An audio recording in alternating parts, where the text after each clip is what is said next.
Hello everyone, I am इच्छा सिंह। इस video में हम लोग देखेंगे क्लास 9 साइंस की बुक का chapter 6 tissue part 1। Let's start.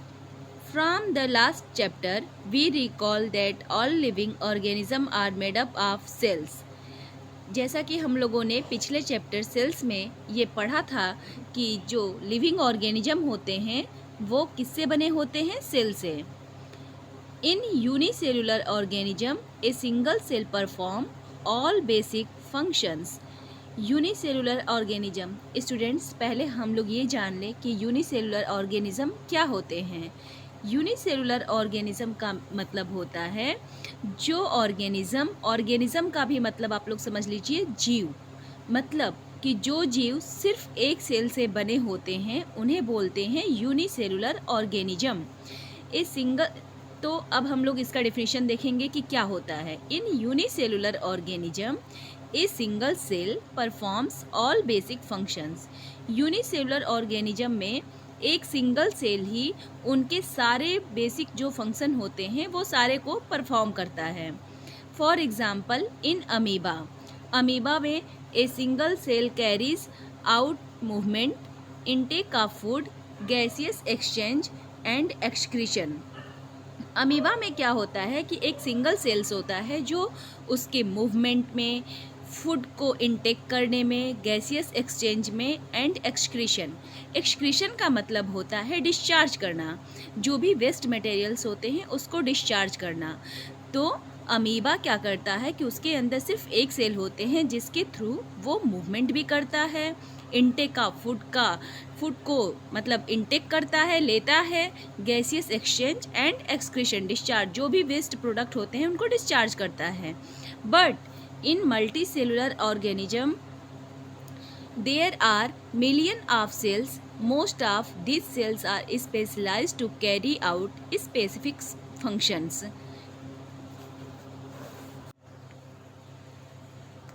Each specialized functions is taken up by a different group of cells. Each specialized function, specialized का मतलब होता है विशेष। तो जो सेल्स हर डिफरेंट ग्रुप जो होते हैं, सेल्स के जो अलग अलग तरीके के ग्रुप होते हैं, उन हर सेल का अपना अलग अलग कार्य होता है। मतलब कि जो हर सेल होते हैं उनका अपना एक पर्टिकुलर फंक्शंस होते हैं। Since these cells carry out only A particular function, वही कहने का मतलब वही है कि हर सेल्स जो होते हैं एक पर्टिकुलर फंक्शन करते हैं। They do it very efficiently, और वो बहुत अच्छे से कार्य करते हैं। In human beings muscle cells contract and relax to cause movement. Human beings में जो मसल सेल्स होते हैं उनके थ्रू हमारा मूवमेंट होता है। कैसे? जब हमारे मसल सेल्स कॉन्ट्रैक्ट और रिलैक्स करते हैं तब हमारे बॉडी का मूवमेंट होता है, जैसे हाथों का चलना, पाँव से चलना, किसी भी चीज़ का मूवमेंट हमारे मसल सेल्स के थ्रू होता है। Nerve cells carry message blood flows to transport oxygen, food hormones and waste material. Nerve cells का काम क्या होता है? नर्व सेल्स मैसेज को कैरी करती हैं। इसको आप लोग हायर क्लासेस में समझेंगे कि नर्व सेल्स कैसे मैसेजेस को।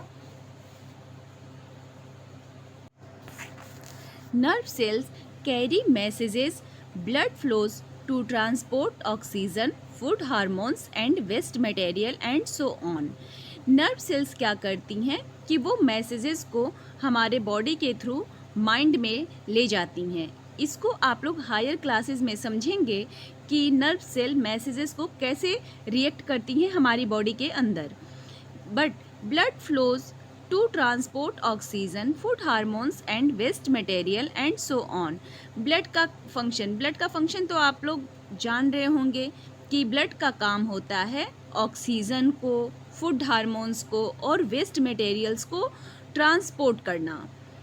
In plants vascular tissues conduct food and water from one part to the plant to other parts. In plants में वेस्कुलर टिश्यू होते हैं जो फूड और वाटर को एक पार्ट से दूसरे पार्ट में ले जाते हैं। So multi cellular organism so division of लेवर। इसलिए मल्टी सेलुलर ऑर्गेनिज्म जो होते हैं वो लेवर ऑफ डिवीज़न, मतलब हर सेल्स का अपना डिवीज़न होता है जिसके थ्रू हर सेल्स अपना अलग अलग फंक्शंस करते हैं। तो मल्टी सेलुलर ऑर्गेनिज्म में क्या होता है कि वो सेल्स का डिवाइड होता है और वो हर सेल अपना एक पर्टिकुलर फंक्शंस करते हैं। Cells specializing in one function are often grouped together in the body। जो पर्टिकुलर फंक्शंस के लिए जो स्पेशलाइज्ड सेल होते हैं वो हमारी बॉडी में ग्रुप में रहते हैं।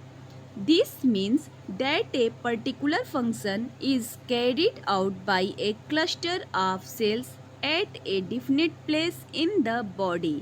इसका मतलब कि जो एक पर्टिकुलर फंक्शन होता है वह हमारे सेल्स के क्लस्टर का मीन्स होता है क्लस्टर का मतलब होता है ग्रुप ऑफ सेल्स।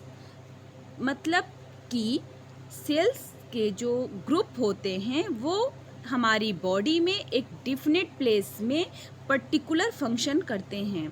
जैसे डिफिनिट प्लेस आप लोगों को समझ में आया क्यों बोला गया है? जैसे डॉक्टर होते हैं वो हॉस्पिटल में रहते हैं क्योंकि उनका काम क्या होता है? ट्रीटमेंट करना। तो अगर डॉक्टर स्कूल में पहुंच जाएंगे तो क्या हो जाएगा? गलत हो जाएगा। इस वजह से हर इंसान का अपना अपना प्लेस होता है। जैसे टीचर स्कूल में रहेंगे, डॉक्टर्स हॉस्पिटल में रहेंगे, तो उसी तरह हमारे बॉडी में जो सेल्स होते हैं वो अपने अपने प्लेस में डिफिनिट मतलब निश्चित प्लेस पे वो अपना रहते हैं और वहाँ रह के वो अपना एक पर्टिकुलर फंक्शन करते हैं। This cluster of cells called a tissue. In group मतलब टिश्यू किसे बोलेंगे? तो टिश्यू जो होता है वो ग्रुप ऑफ सेल्स, बहुत सारे सेल्स इकट्ठा होकर टिश्यू का निर्माण करते हैं। It is arranged and designed as to give the highest possible efficiency of function। और यह इसी तरह से डिज़ाइन में रहते हैं ताकि वो एक बेस्ट परफॉर्मेंस या बेस्ट फंक्शन अपना कर सके। Blood, phloem and muscles are all examples of tissues. Tissue के सबसे बेस्ट एग्जाम्पल्स होते हैं ब्लड, फ्लोएम और मसल्स। सबसे अच्छे एग्जाम्पल्स अगर बोला जाएगा तो टिश्यू का ये तीन हुए। कौन कौन से? Blood, phloem and muscles. A group of cells that are similar in structure and are work together to achieve a particular functions form a tissue. यहाँ पे देखिए सबसे अच्छा डिफिनीशन टिश्यू के बारे में बताया गया है। जैसे कि आप लोग एग्ज़ाम देने जाएंगे तो वहाँ पे छोटी छोटी चीज़ों एक ग्रुप ऑफ सेल्स ऐसे लिख के तो शॉर्ट में नंबर नहीं मिलेंगे।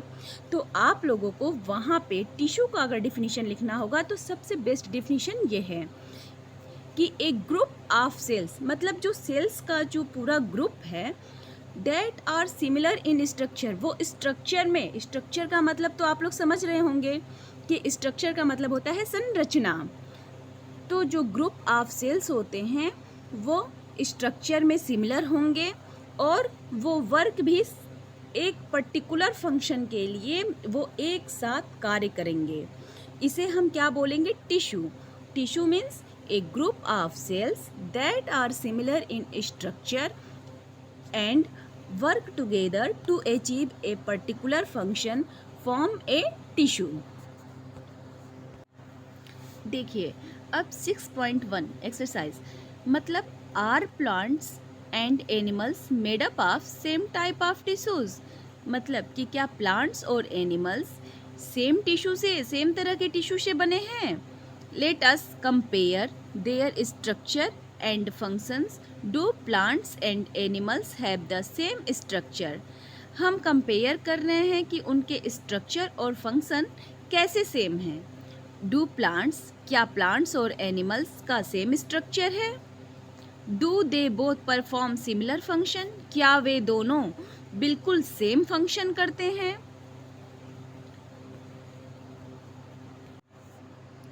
तो इसका आंसर क्या होगा कि क्या प्लांट्स और एनिमल्स का सेम स्ट्रक्चर है, या दूसरा क्वेश्चन क्या था कि क्या प्लांट्स और animals similar type of function करते हैं।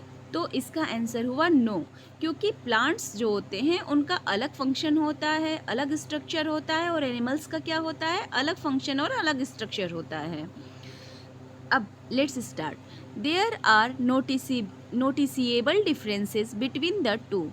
इन दोनों में ध्यान देने योग्य बातें हैं कि इन दोनों में अलग अलग डिफरेंसेस हैं। कैसे, देखिए, प्लांट्स आर स्टेशनरी और fixed.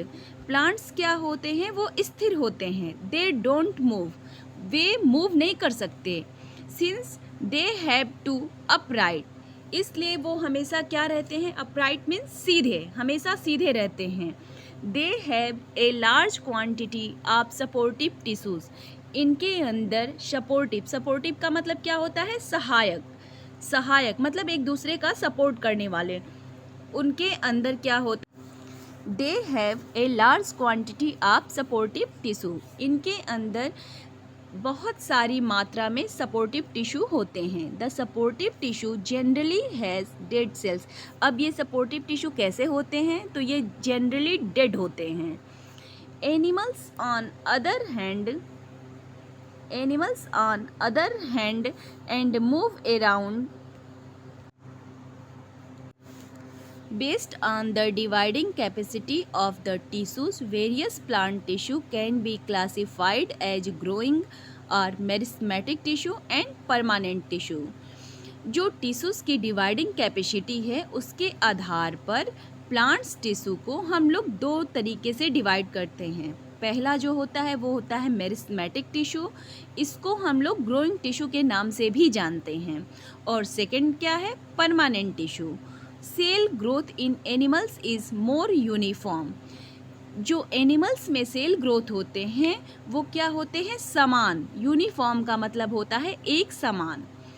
So there is no such demarcation of dividing and non dividing region in animals. इसलिए जो एनिमल्स में डिवाइडिंग और नॉन डिवाइडिंग होता है इसका कोई सीमांकन नहीं होता है, डिमार्केशन नहीं होता है। डिमार्केशन का मीन्स सीमांकन।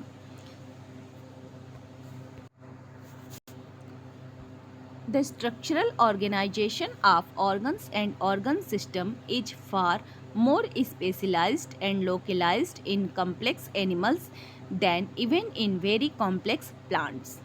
Structural organization का मतलब होता है संरचनात्मक संगठन। तो जो कॉम्प्लेक्स एनिमल्स होते हैं उनमें ऑर्गन और ऑर्गन सिस्टम का जो संरचनात्मक संगठन होता है, मतलब स्ट्रक्चरल ऑर्गेनाइजेशन जो होता है वो कॉम्प्लेक्स होता है। इसी तरह कुछ कॉम्प्लेक्स प्लांट्स हैं, उनका भी जो होता है स्ट्रक्चरल ऑर्गेनाइजेशन उनका भी कॉम्प्लेक्स होता है। This fundamental differences reflect the different modes of the life pursued by these two major groups of organism, particularly in their different feeding methods. These fundamental differences, fundamental का means मतलब होता है मूलभूत। जो यह मूलभूत अंतर दर्शाता है कि जो ये दोनों तरह के ऑर्गेनिज्म होते हैं उनका जो डिवाइडेशन होता है वो फीडिंग मेथड के आधार पर होता है। Also they are differently adopted for a sedentary existence on one hand, plants and active locomotion on the other, animals, contributing to this difference in organ system design. Sedentary existence का मतलब होता है गतिहीन अस्तित्व। मतलब कि एक गतिहीन अस्तित्व के लिए अलग अलग तरीके से अपनाए गए एक तरफ पौधे, क्योंकि आपको हमने बताया था कि प्लांट्स कैसे होते हैं, स्थिर होते हैं, उनके अंदर कोई भी लोकोमोशन नहीं होता। लोकोमोशन का मतलब होता है एक जगह से दूसरी जगह पर जाना। तो एक तरफ पौधे हैं और दूसरी तरफ क्या है, एनिमल्स हैं। तो इनके आधार पर भी इनके ऑर्गन सिस्टम को डिज़ाइन किया जाता है और इनके आधार पर इनको डिफ्रेंशिएट किया जाता है. It is with reference to these complex animals and plant bodies that we will now talk about the concept of tissues in some detail. References का मतलब होता है संदर्भ. तो जो ये कम्प्लेक्स एनिमल्स और प्लांट्स होते हैं, प्लांट्स बॉडीज़ होते हैं, इनके संदर्भ में हम टिश्यूज़ की कंसेप्ट का मतलब होता है अवधारणा. तो हम टिश्यूज़ की अवधारणा के बारे में कुछ डिटेल में बात करेंगे.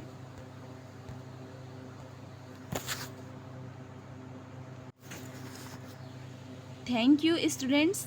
आज हम लोग इस पार्ट में इतना ही टॉपिक को क्लियर करेंगे ताकि आप लोगों को कुछ डाउट्स हों और न समझ में आए हों तो वो आप लोग एक बार रिवीज़न करके अच्छे से समझ सकें और जो कुछ भी हो वो कमेंट सेक्शन में अपने डाउट्स को लिख दें. उसके पहले इस पार्ट को कंप्लीट करने के पहले यहाँ पे 2 क्वेश्चंस दिए गए हैं जो इम्पॉर्टेंट हैं, वो आप लोग समझ लीजिए. पहले क्वेश्चंस क्या है कि व्हाट इज़ टिश्यू, मतलब कि टिश्यू क्या है. जैसा कि हम लोगों ने ऊपर पढ़ा ही था कि टिश्यू क्या है, तो मुझे उम्मीद है कि आप लोगों ने बहुत अच्छे से समझा होगा, तो इसका आंसर आप लोग बहुत अच्छे से लिखेंगे.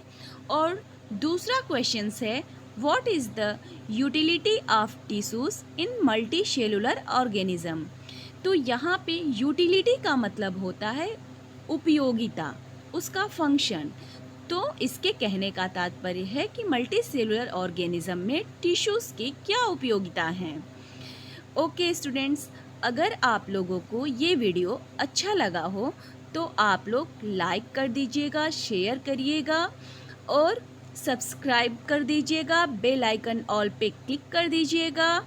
और जो भी आप लोगों को इस टॉपिक से रिलेटेड डाउट हो उसको कमेंट सेक्शंस में ज़रूर लिख दीजिएगा, मैं उसको नेक्स्ट पार्ट में क्लियर कर दूँगी. Okay, thank you so much.